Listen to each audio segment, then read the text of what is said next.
Assalamualaikum warahmatullahi wabarakatuh. Perkenalkan, kita dari kelompok 7 astronomi mau mempresentasikan tentang prinsip hisab awal bulan Hijriah dan pendekatan Muhammadiyah vs Ummul Qura. Saya Adi Cahya. Saya Aldian Chandra. Saya Tori. Ya, langsung saja. Tori. Baik, saya akan menyusun materi pembelajaran yang lengkap tentang prinsip-prinsip hisab awal bulan Hijriah, khususnya membandingkan berdekatan wujudul hilal versi Muhammadiyah dan versi Arab Saudi. Materi ini akan memuat penjelasan panjang agar bisa dibagi untuk 3 penyaji. Ya, betul. Dibaca semua. Ya enggak lah, terus. Prinsip. Baik, saya akan segera menjelaskan materi pembelajarannya. Prinsip hisab awal bulan Hijriah, pendekatan Muhammadiyah versus Ummul Qura. Wujudul hilal menurut Muhammadiyah.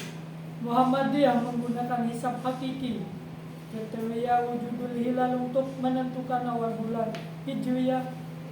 Menurut kriteria ini, bulan baru dimulai jika pada hari ke-29 bulan berjalan terpenuhi 3 saat matahari terbenam.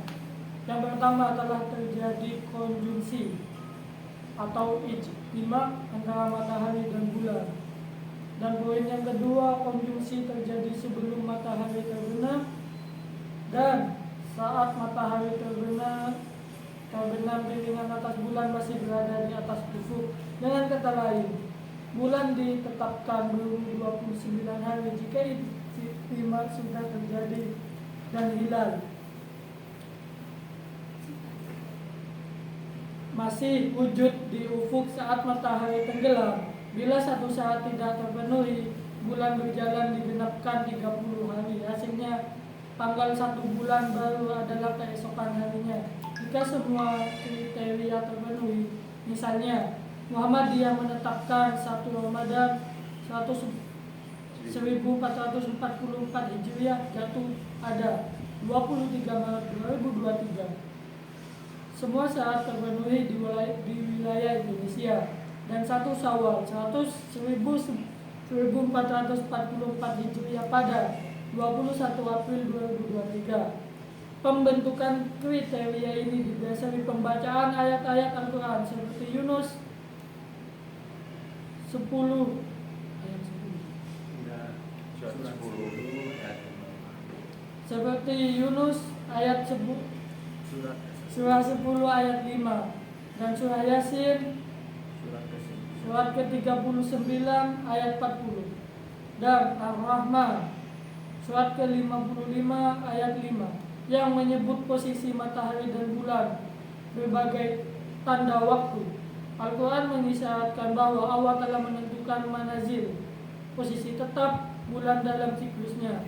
Di samping itu, hadis Nabi Muhammad SAW yang mensyaratkan puasa dan hari raya apabila hilal terlihat, dipahami bahwa hilal sebagai penanda awal bulan terkait erat dengan peristiwa ijtima dalam pemikiran Muhammadiyah.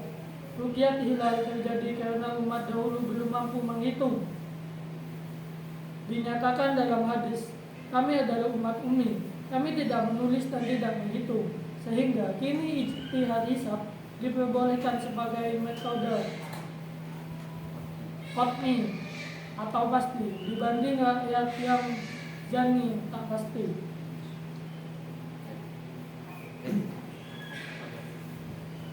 Perbandingan Muhammadiyah dan Ummul Qura. Menurut aspek Muhammadiyah, hisab hakiki wujudul hilal Arab Saudi, kalender Ummul Qura. Kriteria penentuan Muhammadiyah, ijtima sebelum maghrib plus hilal di atas ufuk saat maghrib di seluruh wilayah Indonesia. Kalau Ummul Qura, ijtima sebelum maghrib plus hilal di atas ufuk saat maghrib. Dalam kurung, di dalam di kota Mekah. Kalau referensi lokasi menurut Muhammadiyah, wilayah Indonesia atau wilayatul hukmi, sesuatu kebijakan nasional. Kalau Ummul Qura, kota Mekah, Arab Saudi, atau sistem kalender global. Metode pendukung untuk Muhammadiyah, hisab fakhril, hitungan gerak bulan sesungguhnya, ijtihad fikih, sains diperbolehkan. Kalau Ummul Qura, hisab astronomi modern dari Institut Astronomi Saudi, lebih bersifat administratif. Dasar hukum atau dalil-dalil yang mendasari hisab. Untuk Muhammadiyah, ayat Al-Quran tentang posisi matahari dan bulan, Yunus ayat 5, Yasin ayat 39, dan Ar-Rahman ayat 5. Sebagai syarat ilmiah, hadis sahih tentang rukun hilal difahami kontekstual, kaidah fikih, istishab. Kalau Ummul Qura berdasarkan dalil syar'i khusus, lebih karena kebutuhan administrasi negara, namun prinsipnya sejalan dengan ijtihad modern untuk kepastian kalender hisab, memastikan hilal wujud saat awal bulan kalender sipil nasional Saudi, dan penggunaan aplikasi atau sistem-sistem untuk Muhammadiyah. Penetapan awal Ramadan, Syawal, Dzulhijjah bagi umat Muslim Muhammadiyah diakui PP Muhammadiyah menjadi pedoman sebagai umat di Indonesia. Kalau di Ummul Qura menggunakan kalender sipil nasional Saudi dan dirujuk beberapa negara, penetapan tanggal publik non ibadah, tanggal ibadah Ramadan, Idul Fitri atau Haji, tetapi disahkan lewat rukun hilal. Disahkan lewat rukyatul hilal.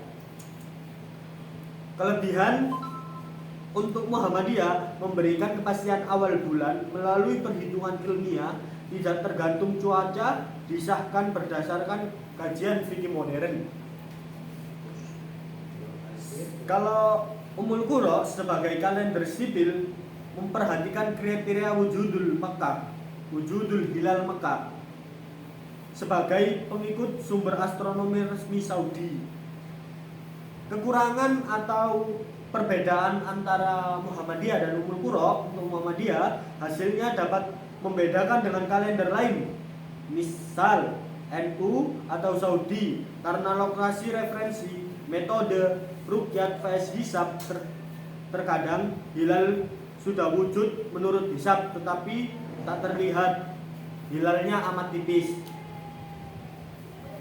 Untuk Ummul Qura, prediksi resmi tidak selalu sama dengan hasil rukyat sebenarnya, kadang menimbulkan selisih dengan negara-negara lain yang menggunakan rukyat. Kriteria nasional Mekah tidak berlaku di tempat lain, membutuhkan konferensi waktu dan posisi. Jadi untuk perbandingan antara penetapan wujudul hilal dari Muhammadiyah dan Ummul Qura itu aslinya sama saja, teman-teman. Namun yang membedakan di situ, Arab Saudi atau yang kita kenal dengan kalender Ummul Qura di situ tetap mementingkan atau menghadirkan unsur-unsur ru'yatul hilal. Ketika Muhammadiyah menggunakan hukum istishab sendiri, karena menggunakan hukum istishab yang mana hukum itu sebelumnya tidak ada dijadikan ada untuk menjadi kemudahan umat. Adapun mengenai contoh penetapan hisab itu atau penetapan wujudul hilal, di situ kita bisa lihat di sini mengenai salah satu contohnya adalah ketika yang disampaikan Mas Torik tadi dijelaskan secara rinci kepada saya, Ramadan tahun 1444 Hijriah pada tahun 2023 Masehi, Muhammadiyah menetapkan 1 Ramadan jatuh pada 23 Maret 2023. Sedangkan kalender Ummul Qura atau di Arab Saudi itu menunjukkan 1 Ramadan tanggal 24 Maret 2023. Adapun Idul Fitri di situ Muhammadiyah mengumumkan pada 21 April 2023. Kalender Ummul Qura juga mencatat 1 awal pada 21 April, sehingga kedua pihak bersepakat pada perayaan Idul Fitri 2023. Nah, untuk kita mengetahui dan bagaimana perbedaan secara signifikan dari wujudul hilal Muhammadiyah atau dari wujudul hilal Ummul Qura, di sini kita menggunakan beberapa bantuan alat seperti stellarium, terus ada juga sangkap dan mungkar di situ. Perlu kita ketahui bahwasanya tadi yang dijelaskan oleh Mas Torik di situ terjadinya sebuah hilal, hilal akan disebut sebagai wujudul hilal, maka ada 3 kriteria di situ. Yang paling disepakati oleh kedua belah pihak ini adalah terjadinya konjungsi antara matahari dan bulan di situ. Nah, di sini kita bisa lihat dari stellarium di situ. Saya sudah mencari dan sudah melihat penanggalan bahwasanya pada tanggal 26 itu terjadi 1 Muharram, atau bisa kita sebut dengan disitulah terjadinya wujudul hilal di situ. Terlihat hilalnya. Nah, kita lihat bahwasanya 1 kriteria yang disetujui oleh Muhammadiyah dan Arab Saudi adalah konjungsi antara matahari dan bulan ini. Konjungsi ini adalah ketika terjadinya sebuah 1 baris yang sama antara bulan dan matahari di situ. Jadi ketika kita melihat bahwasanya mungkin ketika dilihat dari sini belum segaris ya teman-teman. Namun kalau dilihat dari garis ekliptika di situ, bulan dan matahari itu segaris di situ. Nah, adapun yang kedua cara mencontohkannya di situ adalah bahwasanya kita juga melihat kalender matahari di situ. Kalender matahari di situ menunjukkan pada tanggal 26 Juni jam di sini tadi sekitar jam berapa ini? Jam 6 di situ. Matahari berada di bagian barat di situ. Bagian barat di atas di situ. Berada di tengah-tengah horizontal di situ. Nah, kita akan samakan dengan kalender atau kalender bulan di situ. Nah, ketika di kalender bulan itu menunjukkan jam 6 lebih 6, posisi matahari dan bulan itu sama, teman-teman. Jadi segaris di situ. Dan ketika kita melihat di sini bahwasanya di bagian sini itu terlihat bahwasanya ada 1,6 derajat di situ. Ya. Dan juga di sini terlihat bahwasanya bulan baru nampak di sini, teman-teman. Jadi kan kita lihat bahwasanya ijtima' dari wujudul hilal Muhammadiyah dan Arab Saudi itu mereka melihat hilal ketika sudah maghrib. Nah, kita bisa pastikan bahwasanya matahari terbenam di situ jam berapa, teman-teman? Jam 17.23. Maka sudah terbenamnya matahari, maka disitulah kita memperhatikan kesamaan atau sejajarnya antara matahari dan bulan di situ. Mungkin dari saya sepengetahuan seperti ini. Selebihnya kalau ada tambahan dari teman-teman bisa ditambahkan di link kami.